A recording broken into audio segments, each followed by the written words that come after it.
ਸਤਿ ਸ਼੍ਰੀ ਅਕਾਲ ਪਿਆਰੇ ਵਿਦਿਆਰਥੀਓ। ਮੇਰਾ ਨਾਮ ਦਲਜਿੰਦਰ ਸਿੰਘ ਸਾਇੰਸ ਮਾਸਟਰ ਸਰਕਾਰੀ ਸੀਨੀਅਰ ਸੈਕੰਡਰੀ ਸਕੂਲ ਮਾਛੀਕੇ ਮੋਗਾ ਹੈ। ਅੱਜ ਆਪਾਂ 10ਵੀਂ ਕਲਾਸ ਦਾ ਅਧਿਆਇ ਨੰਬਰ 15 ਸਾਡਾ ਵਾਤਾਵਰਨ ਕਰਨ ਜਾ ਰਹੇ ਹਾਂ। ਤਾਂ ਆਓ ਆਪਾਂ ਅੱਜ ਦੀ ਆਪਣੀ ਵਿਸ਼ਾ ਸੂਚੀ ਵੇਖਦੇ ਹਾਂ। ਅੱਜ ਦੀ ਆਪਣੀ ਵਿਸ਼ਾ ਸੂਚੀ ਹੈ ਕਿ ਅਸੀਂ ਕੀ ਪੜ੍ਹਾਂਗੇ। ਅਧਿਆਇ ਨੰਬਰ 15 ਤੁਸੀਂ ਪਹਿਲਾਂ ਪੜ੍ਹ ਚੁੱਕੇ ਹੋ। ਤਾਂ ਅੱਜ ਆਪਾਂ ਅਧਿਆਇ ਦੇ ਅੰਦਰ ਦਿੱਤੇ ਜੋ ਪ੍ਰਸ਼ਨ ਉੱਤਰ ਹੈ ਤੇ ਅਭਿਆਸ ਦੇ ਪ੍ਰਸ਼ਨ ਉੱਤਰ ਹੈ ਉਹਨਾਂ ਬਾਰੇ ਪੜ੍ਹਾਂਗੇ। ਇਸ ਅਧਿਆਇ ਦੇ ਪ੍ਰਸ਼ਨ ਉੱਤਰ ਕਰਨ ਤੋਂ ਪਹਿਲਾਂ ਆਪਾਂ ਪਹਿਲਾਂ ਇਹ ਜਾਣ ਲਈਏ ਕਿ ਅਸੀਂ ਇਸ ਅਧਿਆਇ ਦੇ ਵਿੱਚ ਕੀ ਕੀ ਪੜ੍ਹ ਚੁੱਕੇ ਹਾਂ। ਤਾਂ ਤੁਸੀਂ ਵੇਖ ਰਹੇ ਹੋ ਕਿ ਸਭ ਤੋਂ ਪਹਿਲਾਂ ਆਪਾਂ ਪੜ੍ਹ ਚੁੱਕੇ ਹਾਂ ਜੈਵ ਵਿਘਟਨਸ਼ੀਲ ਪਦਾਰਥ ਅਤੇ ਜੈਵ ਅਵਿਘਟਨਸ਼ੀਲ ਪਦਾਰਥ। ਨੰਬਰ 2 ਤੇ ਪ੍ਰਸਥਿਤਿਕ ਪ੍ਰਬੰਧ ਅਤੇ ਇਸ ਦੇ ਘਟਕ। ਨੰਬਰ 3 ਭੋਜਨ ਲੜੀ ਅਤੇ ਭੋਜਨ ਜਾਲ। ਨੰਬਰ 4 ਊਰਜਾ ਦਾ ਪ੍ਰਵਾਹ। ਇਹ ਵੀ ਟੌਪਿਕ ਤੁਸੀਂ ਬੜਾ ਵਧੀਆ ਪੜ੍ਹਿਆ ਹੈ ਬੇਟਾ। ਨੰਬਰ 5 ਤੇ ਹੈ ਓਜ਼ੋਨ ਪਰਤ ਅਤੇ ਇਸ ਦੇ ਨਸ਼ਟ ਹੋਣ ਦੇ ਕਾਰਨ। ਅਤੇ ਨੰਬਰ 6 ਤੇ ਹੈ ਕੂੜੇ ਕਰਕਟ ਦਾ ਪ੍ਰਬੰਧਨ। ਇਸ ਦੀ ਦੁਹਰਾਈ ਆਪਾਂ ਨੂੰ ਇਸ ਲਈ ਜ਼ਰੂਰੀ ਹੈ ਤਾਂ ਕਿ ਜੋ ਆਪਣੇ ਕੋਲੇ ਹੁਣ ਕੁਐਸਚਨ ਆਉਣਗੇ ਉਹਨਾਂ ਦੇ ਆਪਾਂ ਨੂੰ ਆਨਸਰ ਦੇਣੇ ਆਸਾਨ ਹੋ ਜਾਣ। ਜੈਵ ਵਿਘਟਨਸ਼ੀਲ ਪਦਾਰਥ ਉਹ ਹੁੰਦੇ ਨੇ ਬੇਟਾ ਜਿਹੜੇ ਕਿ ਜੀਵਾਣੂਆਂ ਦੁਆਰਾ ਅਪਘਟਿਤ ਕੀਤੇ ਜਾ ਸਕਦੇ ਨੇ, ਅਤੇ ਜੈਵ ਅਵਿਘਟਨਸ਼ੀਲ ਪਦਾਰਥ ਉਹ ਹੁੰਦੇ ਨੇ ਜਿਹੜੇ ਕਿ ਜੀਵਾਣੂਆਂ ਦੁਆਰਾ ਜਾਂ ਐਂਜ਼ਾਈਮਾਂ ਦੁਆਰਾ ਅਪਘਟਿਤ ਨਹੀਂ ਕੀਤੇ ਜਾਂਦੇ। ਉਦਾਹਰਨ ਦੇ ਤੌਰ ਤੇ ਜਿਵੇਂ ਪਲਾਸਟਿਕ। ਠੀਕ ਹੈ। ਉਸੇ ਤਰ੍ਹਾਂ ਹੀ ਆਪਣੇ ਕੋਲੇ ਦੂਜੇ ਨੰਬਰ ਤੇ ਹੈ ਪ੍ਰਸਥਿਤਿਕ ਪ੍ਰਬੰਧ, ਇਕੋਸਿਸਟਮ ਜਿਹਨੂੰ ਆਪਾਂ ਇੰਗਲਿਸ਼ ਦੇ ਵਿੱਚ ਬੋਲਦੇ ਹਾਂ, ਤੇ ਇਸ ਦੇ ਘਟਕ, ਇਸ ਦੇ ਕੰਪੋਨੈਂਟ। ਤੇ ਹਰੇਕ ਪ੍ਰਸਥਿਤਿਕ ਪ੍ਰਬੰਧ ਦੇ ਵਿੱਚ ਹਰੇਕ ਘਟਕ ਜਿਹੜਾ ਹੈ ਉਹ ਇੱਕ ਦੂਜੇ ਦੇ ਉੱਪਰ ਨਿਰਭਰ ਕਰਦਾ ਹੈ, ਜਿਸ ਦੀ ਕਿ ਅੱਗੇ ਇੱਕ ਭੋਜਨ ਲੜੀ ਤੇ ਭੋਜਨ ਜਾਲ ਬਣਦਾ। ਹਾਂਜੀ ਬੱਚੋ, ਇਸ ਚਿੱਤਰ ਨੂੰ ਤੁਸੀਂ ਪਹਿਲਾਂ ਵੀ ਵੇਖ ਚੁੱਕੇ ਹੋ। ਇਸ ਚਿੱਤਰ ਤੋਂ ਚੰਗੀ ਤਰ੍ਹਾਂ ਤੁਸੀਂ ਜਾਣੂ ਹੋ। ਇਹ ਆਪਣੀ ਕੁਦਰਤ ਦੇ ਵਿੱਚ ਮਿਲਣ ਵਾਲੀਆਂ ਭੋਜਨ ਲੜੀਆਂ ਦਿਖਾਈਆਂ ਗਈਆਂ ਨੇ। ਪਹਿਲੀ ਭੋਜਨ ਲੜੀ ਜੋ ਹੈ ਉਹ ਜੰਗਲ ਦੇ ਵਾਲੀ ਵਿਖਾਈ ਗਈ ਹੈ। ਦੂਜੀ ਹੈ ਜੋ ਘਾਹ ਦੇ ਮੈਦਾਨਾਂ ਦੇ ਵਿੱਚ, ਤੇ ਤੀਜੀ ਆਪਣੇ ਕੋਲੇ ਪਾਣੀ ਦੇ ਵਿੱਚ, ਤਲਾਬ ਦੇ ਵਿੱਚ। ਤਾਂ ਪਹਿਲੀ ਭੋਜਨ ਲੜੀ ਦੇ ਵਿੱਚ ਆਪਣੇ ਕੋਲੇ ਉਤਪਾਦਕ ਪੌਦੇ ਨੇ ਤੇ ਪਹਿਲਾ ਖਪਤਕਾਰ ਹਿਰਨ ਹੈ ਤੇ ਦੂਸਰਾ ਖਪਤਕਾਰ ਆਪਣੇ ਕੋਲੇ ਸ਼ੇਰ ਹੈ। ਉਸੇ ਤਰ੍ਹਾਂ ਦੂਜੀ ਭੋਜਨ ਲੜੀ ਦੇ ਵਿੱਚ ਪਹਿਲਾ ਖਪਤਕਾਰ ਆਪਣੇ ਕੋਲੇ ਘਾਹ ਨੇ, ਦੂਜਾ ਇਨਸੈਕਟ ਨੇ, ਛੋਟੇ ਛੋਟੇ ਜੀਵ, ਤੇ ਦੂਜਾ ਖਪਤਕਾਰ ਡੱਡੂ, ਤੀਜਾ ਖਪਤਕਾਰ ਸੱਪ ਤੇ ਚੌਥਾ ਖਪਤਕਾਰ ਆਪਣੇ ਕੋਲੇ ਇੱਲ ਜਾਂ ਬਾਜ ਹੈ। ਉਸੇ ਤਰ੍ਹਾਂ ਹੀ ਤਲਾਬ ਦੇ ਵਿੱਚ ਛੋਟੇ ਛੋਟੇ ਜੀਵਾਂ ਨੂੰ ਖਾਣ ਵਾਲੇ ਜੀਵ, ਉਸ ਤੋਂ ਬਾਅਦ ਮੱਛੀ ਅਤੇ ਜੋ ਬਗਲਾ ਆਪਣੇ ਕੋਲੇ ਹੈ ਉਹ ਲਾਸਟ ਵਾਲਾ ਖਪਤਕਾਰ ਹੈ। ਇਹ ਆਪਣੇ ਕੋਲੇ ਇੱਕ ਭੋਜਨ ਲੜੀ ਹੈ। ਇਸੇ ਤਰ੍ਹਾਂ ਹੀ ਭੋਜਨ ਜਾਲ ਬਾਰੇ ਤੁਸੀਂ ਪੜ੍ਹਿਆ ਹੋਣਾ। ਆਓ ਆਪਾਂ ਵੇਖਦੇ ਹਾਂ। ਇਹ ਆਪਣੇ ਕੋਲੇ ਅਨੇਕ ਭੋਜਨ ਲੜੀਆਂ ਤੋਂ ਬਣਿਆ ਹੋਇਆ ਭੋਜਨ ਜਾਲ ਹੈ ਬੇਟਾ ਜੀ। ਜਿਵੇਂ ਕਿ ਉਤਪਾਦਕ ਦੇ ਬਹੁਤ ਸਾਰੇ ਪਹਿਲੇ ਖਪਤਕਾਰ ਹੋ ਸਕਦੇ ਨੇ, ਉਸੇ ਤਰ੍ਹਾਂ ਪਹਿਲੇ ਖਪਤਕਾਰ ਦੇ ਬਹੁਤ ਸਾਰੇ ਦੂਸਰੇ ਖਪਤਕਾਰ ਹੋ ਸਕਦੇ ਨੇ, ਪਰ ਦੂਸਰੇ ਖਪਤਕਾਰ ਦੇ ਬਹੁਤ ਸਾਰੇ ਤੀਸਰੇ ਜਾਂ ਚੌਥੇ ਖਪਤਕਾਰ ਨਹੀਂ ਹੁੰਦੇ। ਇਹ ਕਿਉਂ ਨਹੀਂ ਹੁੰਦੇ? ਇਹ ਆਪਾਂ ਜੋ ਊਰਜਾ ਦਾ ਪ੍ਰਵਾਹ ਹੈ ਉਸ ਦੇ ਆਧਾਰ ਤੇ ਤੁਸੀਂ ਪੜ੍ਹਿਆ ਹੋਣਾ।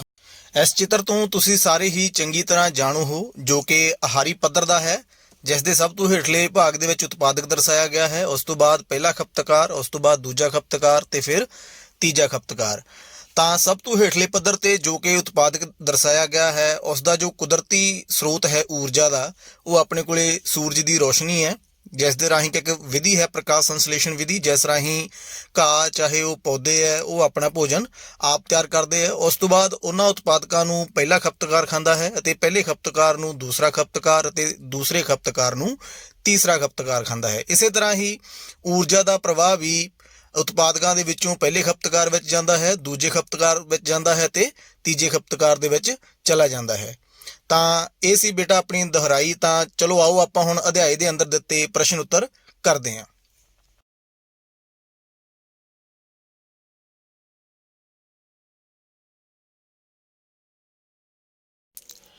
ਹਾਂਜੀ ਬੱਚਿਓ, ਆਪਣੇ ਕੋਲੇ ਪਹਿਲਾ ਪ੍ਰਸ਼ਨ ਹੈ, ਕੁਝ ਪਦਾਰਥ ਜੈਵ ਵਿਘਟਨਸ਼ੀਲ ਅਤੇ ਕੁਝ ਜੈਵ ਅਵਿਘਟਨਸ਼ੀਲ ਕਿਉਂ ਹੁੰਦੇ ਹਨ? ਤਾਂ ਇਸ ਦਾ ਆਨਸਰ ਹੈ, ਕੁਝ ਪਦਾਰਥ ਬਾਇਓਡੀਗ੍ਰੇਡੇਬਲ ਮਤਲਬ ਗਲਣਯੋਗ ਅਤੇ ਕੁਝ ਗੈਰ ਬਾਇਓਡੀਗ੍ਰੇਡੇਬਲ ਹੋਣ ਦਾ ਕਾਰਨ ਇਹ ਹੈ ਕਿ ਬੈਕਟੀਰੀਆ ਅਤੇ ਸੈਪਰੋਫਾਈਟਸ ਵਰਗੇ ਸੂਖਮ ਜੀਵ ਦੀ ਇੱਕ ਖਾਸ ਭੂਮਿਕਾ ਹੁੰਦੀ ਹੈ।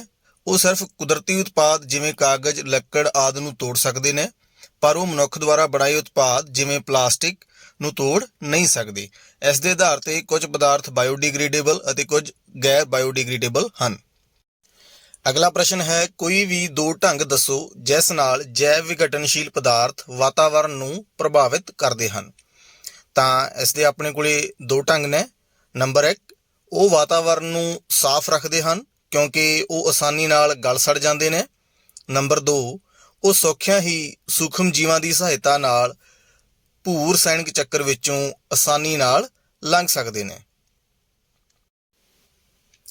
ਹਾਂਜੀ ਬੇਟਾ, ਆਪਣਾ ਅਗਲਾ ਕੁਐਸਚਨ ਹੈ, ਦੋ ਕਾਰਨ ਦੱਸੋ ਕਿ ਕਿਵੇਂ ਜੈਵ ਅਵਿਘਟਨਸ਼ੀਲ ਪਦਾਰਥ ਵਾਤਾਵਰਣ ਨੂੰ ਪ੍ਰਭਾਵਿਤ ਕਰਦੇ ਨੇ। ਤਾਂ ਆਪਣੇ ਦੋ ਕਾਰਨ ਲਿਖੇ ਹੋਏ ਨੇ।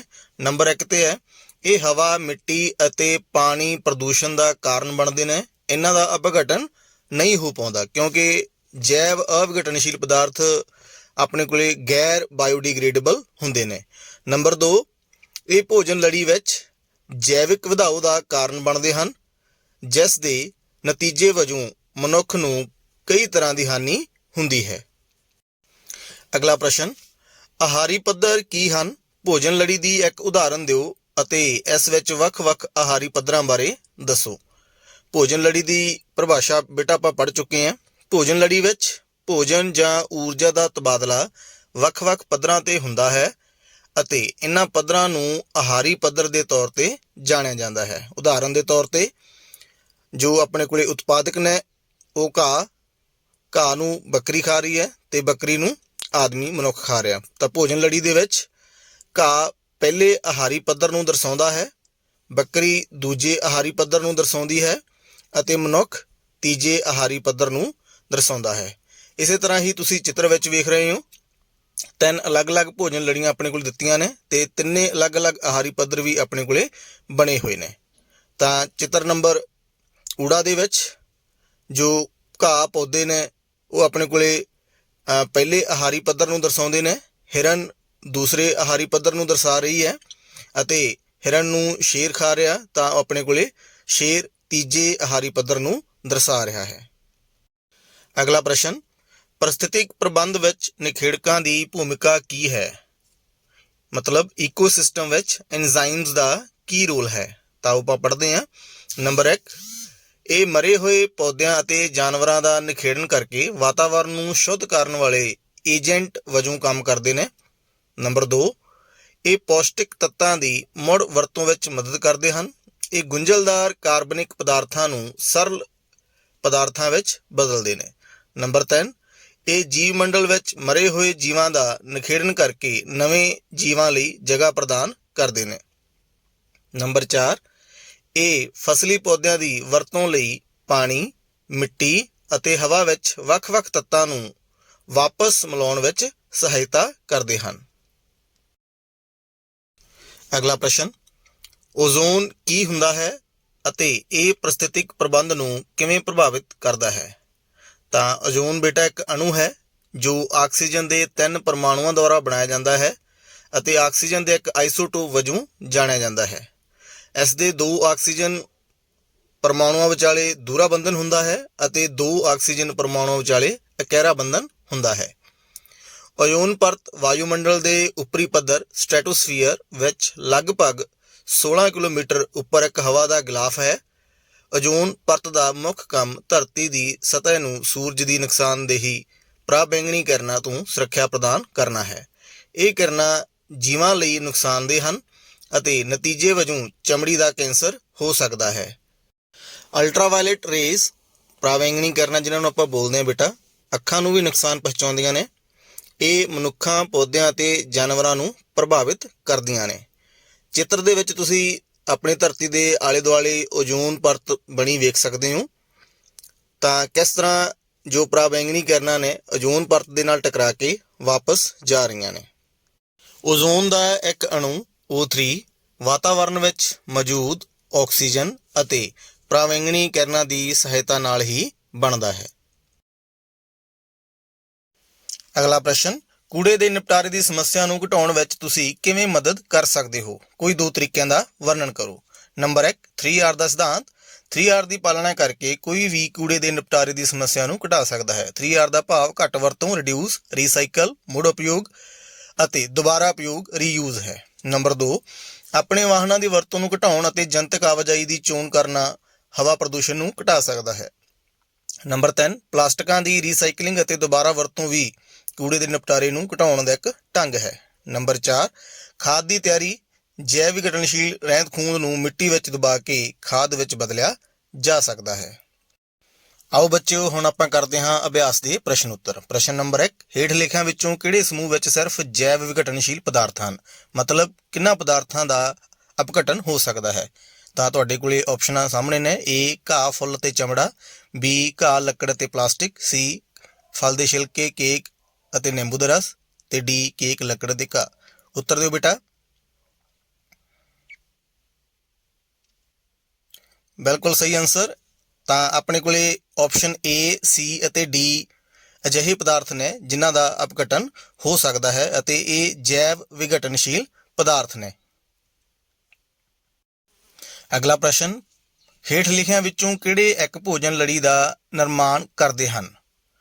ਆਪਸ਼ਨ A, ਘਾਹ, ਕਣਕ ਅਤੇ ਅੰਬ। ਆਪਸ਼ਨ B, ਘਾਹ, ਬੱਕਰੀ ਅਤੇ ਮਨੁੱਖ। ਆਪਸ਼ਨ C, ਬੱਕਰੀ, ਗਾਂ ਅਤੇ ਹਾਥੀ। ਜਾਂ ਆਪਸ਼ਨ D, ਘਾਹ, ਮੱਛੀ ਅਤੇ ਬੱਕਰੀ। ਤਾਂ ਇਸ ਦਾ ਸਹੀ ਆਨਸਰ ਹੈ ਬੇਟਾ B, ਘਾਹ, ਬੱਕਰੀ ਅਤੇ ਮਨੁੱਖ। ਇੱਥੇ ਘਾਹ ਉਤਪਾਦਕ ਹੈ, ਬੱਕਰੀ ਪ੍ਰਾਇਮਰੀ ਖਪਤਕਾਰ ਹੈ ਅਤੇ ਮਨੁੱਖ ਸੈਕੰਡਰੀ ਖਪਤਕਾਰ ਹੈ। ਅਗਲਾ ਪ੍ਰਸ਼ਨ, ਪ੍ਰਸ਼ਨ ਨੰਬਰ 3, ਹੇਠ ਲਿਖਿਆਂ ਵਿੱਚੋਂ ਕਿਹੜਾ ਵਾਤਾਵਰਨ ਪੱਖੀ ਵਿਵਹਾਰ ਦਰਸਾਉਂਦਾ ਹੈ? ਆਪਸ਼ਨ A, ਖਰੀਦਦਾਰੀ ਕਰਨ ਵੇਲੇ ਖਰੀਦਦਾਰੀ ਕਰਨ ਲਈ ਕੱਪੜੇ ਦੇ ਬੈਗ ਲੈ ਕੇ ਜਾਣਾ। ਆਪਸ਼ਨ B, ਕਾਰਜ ਸਮਾਪਤ ਹੋਣ 'ਤੇ ਲਾਈਟ ਅਤੇ ਪੱਖੇ ਦਾ ਸਵਿੱਚ ਬੰਦ ਕਰਨਾ। ਜਾਂ ਆਪਸ਼ਨ C, ਮਾਂ ਦੁਆਰਾ ਤੁਹਾਨੂੰ ਸਕੂਟਰ 'ਤੇ ਛੱਡਣ ਦੀ ਬਜਾਏ ਤੁਹਾਡਾ ਸਕੂਲ ਪੈਦਲ ਜਾਣਾ। ਤਾਂ ਦੱਸੋ ਬੇਟਾ, ਇਹਨਾਂ ਵਿੱਚੋਂ ਕਿਹੜਾ ਵਾਤਾਵਰਨ ਪੱਖੀ ਵਿਵਹਾਰ ਨੂੰ ਦਰਸਾਉਂਦਾ ਹੈ? ਬਿਲਕੁਲ ਸਹੀ ਆਨਸਰ। ਇਹ ਤਿੰਨੋਂ ਦੇ ਤਿੰਨੇ ਹੀ ਵਾਤਾਵਰਨ ਪੱਖੀ ਵਿਵਹਾਰ ਨੂੰ ਦਰਸਾਉਂਦੇ ਨੇ। ਅਗਲਾ ਪ੍ਰਸ਼ਨ, ਕੀ ਹੋਵੇਗਾ ਜੇ ਅਸੀਂ ਇੱਕ ਟ੍ਰੋਫਿਕ ਆਹਾਰੀ ਪੱਧਰ ਤੇ ਸਾਰੇ ਜੀਵਾਂ ਨੂੰ ਮਾਰ ਦਈਏ? ਜੇ ਅਸੀਂ ਸਾਰੇ ਜੀਵ ਜੰਤੂਆਂ ਨੂੰ ਇੱਕ ਆਹਾਰੀ ਪੱਧਰ ਤੇ ਮਾਰ ਦਿੰਦੇ ਹਾਂ ਤਾਂ ਅਗਲੇ ਪੱਧਰ ਨੂੰ ਭੋਜਨ ਸਪਲਾਈ ਠੱਪ ਹੋ ਜਾਵੇਗੀ, ਜਿਸ ਨਾਲ ਪਾਰਿਸਥਿਤਿਕ ਪ੍ਰਬੰਧ ਵਿੱਚ ਅਸੰਤੁਲਨ ਪੈਦਾ ਹੋ ਜਾਵੇਗਾ। ਨਤੀਜੇ ਵਜੋਂ ਉੱਚ ਪੱਧਰਾਂ ਵਿੱਚ ਜਾਨਵਰ ਮਰ ਜਾਣਗੇ ਤੇ ਹੇਠਲੇ ਪੱਧਰ ਤੇ ਜੀਵ ਬਹੁਤ ਜ਼ਿਆਦਾ ਤੇਜ਼ੀ ਨਾਲ ਵਧਣਗੇ। ਉਤਪਾਦਕਾਂ ਨੂੰ ਹਟਾਉਣ ਨਾਲ ਪਾਰਿਸਥਿਤਿਕ ਪ੍ਰਬੰਧ ਪੂਰੀ ਤਰ੍ਹਾਂ ਨਸ਼ਟ ਹੋ ਜਾਏਗਾ। ਸ਼ਾਕਾਹਾਰੀਆਂ ਨੂੰ ਹਟਾਉਣ ਨਾਲ ਉਤਪਾਦਕਾਂ ਦੇ ਵਾਧੇ ਤੇ ਰੋਕ ਟੋਕ ਖਤਮ ਹੋ ਜਾਵੇਗੀ ਅਤੇ ਮਾਸਾਹਾਰੀ ਭੁੱਖ ਨਾਲ ਮਰ ਜਾਣਗੇ। ਮਾਸਾਹਾਰੀਆਂ ਨੂੰ ਹਟਾਉਣ ਨਾਲ ਸ਼ਾਕਾਹਾਰੀਆਂ ਦੀ ਗਿਣਤੀ ਵਧੇਗੀ ਅਤੇ ਬਨਸਪਤੀ ਨਸ਼ਟ ਹੋ ਜਾਵੇਗੀ। ਅਪਘਟਕਾਂ ਜਾਂ ਨਖੇੜਕਾਂ ਨੂੰ ਹਟਾਉਣ ਨਾਲ ਮਰੇ ਹੋਏ ਜੀਵਾਂ ਦੇ ਢੇਰ ਲੱਗ ਜਾਣਗੇ। ਮਿੱਟੀ ਵਿੱਚ ਪੋਸ਼ਕ ਤੱਤਾਂ ਦੀ ਕਮੀ ਹੋਵੇਗੀ। ਅਗਲਾ ਪ੍ਰਸ਼ਨ ਹੈ, ਜੈਵਿਕ ਵਧਾਓ ਕੀ ਹੈ? ਕੀ ਪਾਰਿਸਥਿਤਿਕ ਪ੍ਰਬੰਧ ਦੇ ਵੱਖ-ਵੱਖ ਪੱਧਰਾਂ ਤੇ ਇਸ ਦੇ ਪ੍ਰਭਾਵ ਵੱਖੋ ਵੱਖਰੇ ਹੋਣਗੇ? ਇਹ ਉਹ ਪ੍ਰਕਿਰਿਆ ਹੈ ਜਿਸ ਵਿੱਚ ਹਾਨੀਕਾਰਕ ਰਸਾਇਣ ਭੋਜਨ ਦੀ ਲੜੀ ਵਿੱਚ ਦਾਖਲ ਹੁੰਦੇ ਨੇ ਅਤੇ ਹਰ ਇੱਕ ਆਹਾਰੀ ਪੱਧਰ ਤੋਂ ਹੌਲੀ-ਹੌਲੀ ਇਕੱਤਰ ਹੁੰਦੇ ਨੇ, ਜਿਸ ਨੂੰ ਜੈਵਿਕ ਵਧਾਓ ਕਿਹਾ ਜਾਂਦਾ ਹੈ। ਨੁਕਸਾਨਦੇਹ ਅਤੇ ਜ਼ਹਿਰੀਲੇ ਰਸਾਇਣ ਸਾਡੇ ਸਰੀਰ ਵਿੱਚ ਦਾਖਲ ਹੁੰਦੇ ਨੇ ਜਦੋਂ ਉਹਨਾਂ ਨੂੰ ਮਿੱਟੀ ਅਤੇ ਪਾਣੀ ਵਿੱਚ ਸ਼ਾਮਲ ਕੀਤਾ ਜਾਂਦਾ। ਜਦੋਂ ਫਸਲਾਂ ਨੂੰ ਬਿਮਾਰੀਆਂ ਤੇ ਕੀੜਿਆਂ ਤੋਂ ਬਚਾਉਣ ਲਈ ਕੀਟਨਾਸ਼ਕ, ਪੀੜਕਨਾਸ਼ਕ ਦਾ ਛਿੜਕਾਅ ਕੀਤਾ ਜਾਂਦਾ ਹੈ ਅਤੇ ਫੈਕਟਰੀਆਂ ਦੇ ਰਸਾਇਣਕ ਰਹਿੰਦ ਖੂੰਹਦ ਨੂੰ ਨਦੀਆਂ ਵਿੱਚ ਜਾਂ ਖੁੱਲ੍ਹੇ ਵਿੱਚ ਬਾਹਰ ਕੱਢਿਆ ਜਾਂਦਾ ਹੈ। ਇਹ ਰਸਾਇਣ ਮਿੱਟੀ ਵਿੱਚ ਰਿਸ ਜਾਂਦੇ ਨੇ ਅਤੇ ਅੰਤ ਵਿੱਚ ਪਾਣੀ ਦੇ ਟੇਬਲ ਵਿੱਚ ਮਿਲ ਜਾਂਦੇ ਨੇ। ਇਹਨਾਂ ਨੂੰ ਪਾਣੀ ਅਤੇ ਖਣਿਜਾਂ ਦੇ ਨਾਲ ਪੌਦਿਆਂ ਦੁਆਰਾ ਮਿੱਟੀ ਵਿੱਚੋਂ ਗ੍ਰਹਿਣ ਕਰ ਲਿਆ ਜਾਂਦਾ ਅਤੇ ਇਸੇ ਤਰ੍ਹਾਂ ਨੁਕਸਾਨਦੇਹ ਰਸਾਇਣ ਭੋਜਨ ਲੜੀ ਵਿੱਚ ਦਾਖਲ ਹੁੰਦੇ ਨੇ। ਭੋਜਨ ਲੜੀ ਦੇ ਆਹਾਰੀ ਪੱਧਰ ਵਿੱਚ ਵਾਧੇ ਦੇ ਨਾਲ ਇਹਨਾਂ ਨੁਕਸਾਨਦੇਹ ਰਸਾਇਣਾਂ ਦੀ ਮਾਤਰਾ ਵੱਧ ਜਾਂਦੀ ਹੈ ਕਿਉਂਕਿ ਇਹ ਪਦਾਰਥ ਵਿਘਟਿਤ ਨਹੀਂ ਹੁੰਦੇ।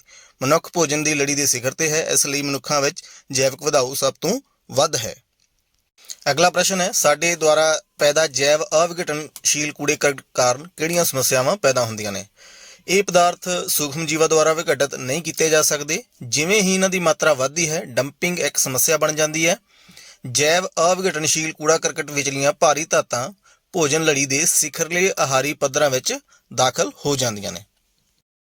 ਅਗਲਾ ਪ੍ਰਸ਼ਨ ਹੈ, ਜੇ ਸਾਡੇ ਦੁਆਰਾ ਪੈਦਾ ਕੀਤੀ ਸਾਰੀ ਰਹਿੰਦ ਖੂੰਹਦ ਜੈਵ ਵਿਘਟਨਸ਼ੀਲ ਹੋਵੇ ਤਾਂ ਕੀ ਇਸ ਨਾਲ ਵਾਤਾਵਰਨ ਤੇ ਕੋਈ ਅਸਰ ਨਹੀਂ ਪਏਗਾ? ਆਓ ਇਸ ਦਾ ਆਨਸਰ ਦੇਖਦੇ ਹਾਂ। ਜੈਵ ਵਿਘਟਨਸ਼ੀਲ ਰਹਿੰਦ ਖੂੰਹਦ ਸੂਖਮ ਜੀਵ ਜੰਤੂਆਂ ਦੁਆਰਾ ਸਰਲ ਪਦਾਰਥਾਂ ਵਿੱਚ ਬਦਲ ਦਿੱਤੀ ਜਾਂਦੀ ਹੈ ਜੋ ਉਤਪਾਦਕਾਂ ਦੁਆਰਾ ਕੱਚੇ ਪਦਾਰਥ ਦੇ ਤੌਰ ਤੇ ਵਰਤੀ ਜਾਂਦੀ ਹੈ। ਜੇ ਜੈਵ ਵਿਘਟਨਸ਼ੀਲ ਰਹਿੰਦ ਖੂੰਹਦ ਦਾ ਵਿਘਟਨ ਹੌਲੀ-ਹੌਲੀ ਹੁੰਦੇ ਆ, ਇਹ ਇੱਕ ਭਿਆਨਕ ਗੰਧ ਪੈਦਾ ਕਰ ਸਕਦੇ ਨੇ ਅਤੇ ਇਹ ਮਨੁੱਖ ਦੁਆਰਾ ਸਾਹ ਲੈਣਾ ਇੱਕ ਨੁਕਸਾਨਦੇਹ ਸਿੱਧ ਹੋ ਸਕਦਾ ਹੈ। ਡੰਪਿੰਗ ਖੇਤਰ ਇੱਕ ਅਜਿਹੀ ਜਗ੍ਹਾ ਹੋ ਸਕਦੀ ਹੈ ਜਿੱਥੇ ਨੁਕਸਾਨਦੇਹ ਜੀਵ ਜੰਤੂਆਂ ਪੈਦਾ ਹੋਣਾ ਸ਼ੁਰੂ ਕਰ ਦੇਣਗੇ ਜੋ ਮਨੁੱਖਾਂ ਦੇ ਨਾਲ-ਨਾਲ ਪੌਦੇ ਅਤੇ ਜਾਨਵਰਾਂ ਲਈ ਨੁਕਸਾਨਦੇਹ ਹੋ ਸਕਦੇ ਨੇ। ਆਪਣਾ ਅਗਲਾ ਪ੍ਰਸ਼ਨ ਹੈ, ਓਜ਼ੋਨ ਪਰਤ ਨੂੰ ਨੁਕਸਾਨ ਕਿਉਂ ਚਿੰਤਾ ਦਾ ਕਾਰਨ ਹੈ? ਇਸ ਨੁਕਸਾਨ ਨੂੰ ਸੀਮਿਤ ਕਰਨ ਲਈ ਕਿਹੜੇ-ਕਿਹੜੇ ਕਦਮ ਚੁੱਕੇ ਜਾ ਰਹੇ ਨੇ? ਸਾਲ 1980 ਵਿੱਚ ਅੰਟਾਰਕਟਿਕਾ ਵਿੱਚ ਓਜ਼ੋਨ ਪਰਤ ਦੀ ਮੋਟਾਈ ਘੱਟ ਪਾਈ ਗਈ। ਇਸ ਨੂੰ ਓਜ਼ੋਨ ਦੇ ਨਿਘਾਰ ਵਜੋਂ ਪਰਿਭਾਸ਼ਿਤ ਕੀਤਾ ਗਿਆ। ਇਹ ਫਰਿੱਜਾਂ, ਏਸੀ, ਐਰੋਸੋਲ ਆਦਿ ਵਿੱਚ ਕਲੋਰੋਫਲੋਰੋਕਾਰਬਨ ਦੀ ਬਹੁਤ ਜ਼ਿਆਦਾ ਵਰਤੋਂ ਦੇ ਕਾਰਨ ਹੈ। ਓਜ਼ੋਨ ਦੇ ਪਤਲੇ ਹੋਣ ਕਾਰਨ ਅਲਟਰਾਵਾਇਲਟ ਕਿਰਨਾਂ ਧਰਤੀ ਦੇ ਵਾਤਾਵਰਣ ਵਿੱਚ ਦਾਖਲ ਹੁੰਦੀਆਂ ਨੇ। ਇਹ ਮਨੁੱਖਾਂ ਵਿੱਚ ਚਮੜੀ ਦੇ ਕੈਂਸਰ ਅਤੇ ਵਾਤਾਵਰਣ ਪਰਿਵਰਤਨ ਦਾ ਕਾਰਨ ਬਣਦੀਆਂ ਨੇ। 1987 ਵਿੱਚ ਸੰਯੁਕਤ ਰਾਸ਼ਟਰ ਵਾਤਾਵਰਣ ਪ੍ਰੋਗਰਾਮ ਨੇ CFC ਦੀ ਵਰਤੋਂ ਸੀਮਤ 50% ਕਰਨ ਲਈ ਇੱਕ ਸਮਝੌਤੇ ਤੇ ਦਸਤਖਤ ਕੀਤੇ। ਇਸ ਨੂੰ ਮੌਂਟਰੀਅਲ ਪ੍ਰੋਟੋਕੋਲ ਕਿਹਾ ਜਾਂਦਾ ਹੈ। 1992 ਵਿੱਚ ਮੌਂਟਰੀਅਲ ਪ੍ਰੋਟੋਕੋਲ ਦੀ ਮੀਟਿੰਗ 'ਚ 1996 ਤੱਕ CFC ਤੇ ਹੌਲੀ-ਹੌਲੀ ਰੋਕ ਲਗਾਉਣ ਨੂੰ ਮੰਨਿਆ ਗਿਆ। ਓਜ਼ੋਨ ਪਰਤ ਧਰਤੀ ਲਈ ਇੱਕ ਸੁਰੱਖਿਆ ਕਵਰ ਹੈ। ਇਹ ਹਾਨੀਕਾਰਕ ਪਰਾਵੈਂਗਨੀ ਕਿਰਨਾਂ ਧਰਤੀ ਵਿੱਚ ਦਾਖਲ ਹੋਣ ਤੋਂ ਰੋਕਦੀ ਹੈ, ਕਿਉਂਕਿ ਇਹ ਕਿਰਨਾਂ ਹਾਨੀਕਾਰਕ ਨੇ ਅਤੇ ਨਤੀਜੇ ਵਜੋਂ ਚਮੜੀ ਦਾ ਕੈਂਸਰ, ਅੱਖਾਂ ਦੀਆਂ ਬਿਮਾਰੀਆਂ ਅਤੇ ਜੀਨ ਕੋਡ ਵਿੱਚ ਤਬਦੀਲੀ ਹੋ ਸਕਦੀ ਹੈ। ਪਰ ਹਵਾ ਪ੍ਰਦੂਸ਼ਕ ਜਿਵੇਂ ਕਲੋਰੋਫਲੋਰੋਕਾਰਬਨ ਓਜ਼ੋਨ ਪਰਤ ਦੇ ਘਟ ਜਾਣ ਦਾ ਮੁੱਖ ਕਾਰਨ ਹੈ। ਬਹੁਤ ਜ਼ਿਆਦਾ ਪਰਾਵੈਂਗਨੀ ਕਿਰਨਾਂ ਪੌਦਿਆਂ ਲਈ ਹਾਨੀਕਾਰਕ ਹਨ, ਕਿਉਂਕਿ ਇਹ ਪ੍ਰਕਾਸ਼ ਸੰਸਲੇਸ਼ਨ ਨੂੰ ਪ੍ਰਭਾਵਿਤ ਕਰਦੀਆਂ ਨੇ, ਪਲੈਂਕਟਨ ਅਤੇ ਨਿਖੇੜਕਾਂ ਨੂੰ ਨਸ਼ਟ ਕਰਦੀਆਂ ਨੇ। ਇਹ ਉਹੀ ਕਾਰਨ ਹੈ ਜਿਨ੍ਹਾਂ ਕਰਕੇ ਓਜ਼ੋਨ ਪਰਤ ਦਾ ਨੁਕਸਾਨ ਚਿੰਤਾ ਦਾ ਵਿਸ਼ਾ ਹੈ। ਤਾਂ ਇਹ ਸੀ ਬੱਚਿਓ ਤੁਹਾਡੇ ਅਭਿਆਸ ਦੇ ਪ੍ਰਸ਼ਨ ਉੱਤਰ। ਤਾਂ ਆਓ ਹੁਣ ਆਪਾਂ ਇਸ ਅਧਿਆਇ ਵਿੱਚੋਂ NAS ਅਤੇ NTSC ਆਧਾਰਿਤ ਕੁਝ ਪ੍ਰਸ਼ਨ ਉੱਤਰ ਕਰਦੇ ਹਾਂ।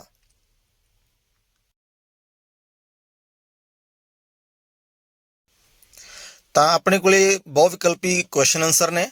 ਸਾਰਿਆਂ ਨੂੰ ਤੁਸੀਂ ਬੜੇ ਧਿਆਨ ਦੇ ਨਾਲ ਇਹਨਾਂ ਨੂੰ ਪੜ੍ਹਨੇ ਨੇ ਤੇ ਇਹਨਾਂ ਦਾ ਜਵਾਬ ਦੇਣਾ। ਤਾਂ ਸਭ ਤੋਂ ਪਹਿਲਾ ਕੁਐਸਚਨ ਆਪਣੇ ਕੋਲੇ ਹੈ, ਹੇਠ ਲਿਖਿਆਂ ਵਿੱਚੋਂ ਕਿਹੜਾ ਪ੍ਰਸਥਿਤਿਕ ਪ੍ਰਬੰਧ ਦੇ ਅਜੈਵਿਕ ਘਟਕ ਦੀ ਉਦਾਹਰਣ ਨਹੀਂ ਹੈ? ਆਪਸ਼ਨ ਨੰਬਰ 1 ਪ੍ਰਕਾਸ਼, ਨੰਬਰ 2 ਪੌਦੇ, ਨੰਬਰ 3 ਗਰਮੀ ਅਤੇ ਨੰਬਰ 4 ਤਾਪਮਾਨ। Which of the following is not an example of a biotic factor of ecosystem? Option A light, option B plants, option C heat and option D temperature। ਹਾਂਜੀ ਬੇਟਾ ਦੱਸੋ। ਤਾਂ ਇਸ ਦਾ ਸਹੀ ਆਨਸਰ ਹੈ ਪੌਦੇ, ਪਲਾਂਟਸ। ਇਹ ਜੈਵਿਕ ਘਟਕ ਨੇ, ਅਜੈਵਿਕ ਘਟਕ ਨਹੀਂ ਹੈ। ਤਾਂ ਕੁਐਸਚਨ ਨੰਬਰ 2, ਹਰੇ ਪੌਦੇ ਪ੍ਰਕਾਸ਼ ਸੰਸਲੇਸ਼ਨ ਕਿਰਿਆ ਦੁਆਰਾ ਆਪਣਾ ਭੋਜਨ ਤਿਆਰ ਕਰਨ ਲਈ ਸੂਰਜ ਦੀ ਡੈਸ਼ ਪ੍ਰਤੀਸ਼ਤ ਊਰਜਾ ਨੂੰ ਵਰਤਦੇ ਹਨ? Option number 1 1%, option number 2 10%, option number 3 2%, option number 4 50%। The green plants utilized dash percentage of sun energy to prepare their food by photosynthesis। ਹਾਂਜੀ ਬੇਟਾ ਦਾ ਆਨਸਰ ਦੱਸੋ। ਤਾਂ ਇਹਦਾ ਸਹੀ ਆਨਸਰ ਹੈ ਆਪਸ਼ਨ ਨੰਬਰ A 1%। ਤਾਂ ਆਪਣਾ ਤੀਜਾ MCQ ਹੈ, ਕਿਸੇ ਭੋਜਨ ਲੜੀ ਵਿੱਚ ਊਰਜਾ ਦਾ ਕੁਦਰਤੀ ਸਰੋਤ ਹੁੰਦਾ ਹੈ? Number 1 carbon dioxide, number 2 glucose, number 3 oxygen, number 4 ਸੂਰਜ ਦੀ ਰੋਸ਼ਨੀ। Identify the natural source of energy in the food chain. ਹਾਂਜੀ ਬੇਟਾ ਇਸ ਦਾ ਸਹੀ ਆਨਸਰ ਦੱਸੋ। ਤਾਂ ਇਸ ਦਾ ਜੋ ਬਿਲਕੁਲ ਰਾਈਟ ਆਨਸਰ ਹੈ ਉਹ ਹੈ ਆਪਣੇ ਕੋਲੇ ਨੰਬਰ 4 ਸੂਰਜ ਦੀ ਰੋਸ਼ਨੀ। ਹਾਂਜੀ ਬੇਟਾ ਆਪਣਾ ਅਗਲਾ MCQ ਹੈ, ਕੀ ਹੋਵੇਗਾ ਜੇਕਰ ਹੇਠ ਲਿਖੀ ਭੋਜਨ ਲੜੀ ਵਿੱਚੋਂ ਹਿਰਨ ਨੂੰ ਖਤਮ ਕਰ ਦਿੱਤਾ ਜਾਵੇ? ਇੱਕ ਭੋਜਨ ਲੜੀ ਆਪਣੇ ਕੋਲ ਦਿੱਤੀ ਹੋਈ ਹੈ। ਤਾਂ ਉਤਪਾਦਕ ਆਪਣੇ ਕੋਲੇ ਘਾਹ, ਉਸ ਤੋਂ ਬਾਅਦ ਪਹਿਲਾ ਖਪਤਕਾਰ ਹਿਰਨ ਹੈ ਤੇ ਦੂਸਰਾ ਖਪਤਕਾਰ ਆਪਾਂ ਨੂੰ ਸ਼ੇਰ ਦਿੱਤਾ ਹੋਇਆ। ਤਾਂ ਤੁਸੀਂ ਦੱਸਣਾ ਕੀ ਹੋਵੇਗਾ ਜੇਕਰ ਹੇਠ ਲਿਖੀ ਭੋਜਨ ਲੜੀ ਵਿੱਚੋਂ ਹਿਰਨ ਨੂੰ ਖਤਮ ਕਰ ਦਿੱਤਾ ਜਾਵੇ। ਨੰਬਰ 1 ਸ਼ੇਰ ਦੀ ਜਨਸੰਖਿਆ ਵੱਧ ਜਾਵੇਗੀ, ਨੰਬਰ 2 ਘਾਹ ਦੀ ਪੈਦਾਵਾਰ ਘਟ ਜਾਵੇਗੀ, ਨੰਬਰ 3 ਸ਼ੇਰ ਘਾਹ ਖਾਣਾ ਸ਼ੁਰੂ ਕਰ ਦੇਵੇਗਾ, ਨੰਬਰ 4 ਸ਼ੇਰ ਦੀ ਜਨਸੰਖਿਆ ਘਟ ਜਾਵੇਗੀ ਅਤੇ ਘਾਹ ਦੀ ਪੈਦਾਵਾਰ ਵੱਧ ਜਾਵੇਗੀ। What will happen if deer is missing from the following food chain? Grass, deer and tiger। Option number A population of tiger will increase, option number B the area under grass will decrease, option number C tiger will start eating grass, ਜਾਂ option number D population of tiger will decrease and area under grass will increase। ਇਸ ਦਾ ਸਹੀ answer ਦੱਸੋ ਬੇਟਾ। ਇਸ ਦਾ ਸਹੀ answer ਹੈ option number D ਸ਼ੇਰ ਦੀ ਜਨਸੰਖਿਆ ਘਟ ਜਾਵੇਗੀ ਅਤੇ ਘਾਹ ਦੀ ਪੈਦਾਵਾਰ ਵੱਧ ਜਾਵੇਗੀ। ਤਾਂ ਆਪਣਾ ਅਗਲਾ MCQ ਹੈ, ਓਜ਼ੋਨ ਦੇ ਇੱਕ ਅਣੂ ਵਿੱਚ ਕਿੰਨੇ ਪਰਮਾਣੂ ਮੌਜੂਦ ਹੁੰਦੇ ਹਨ?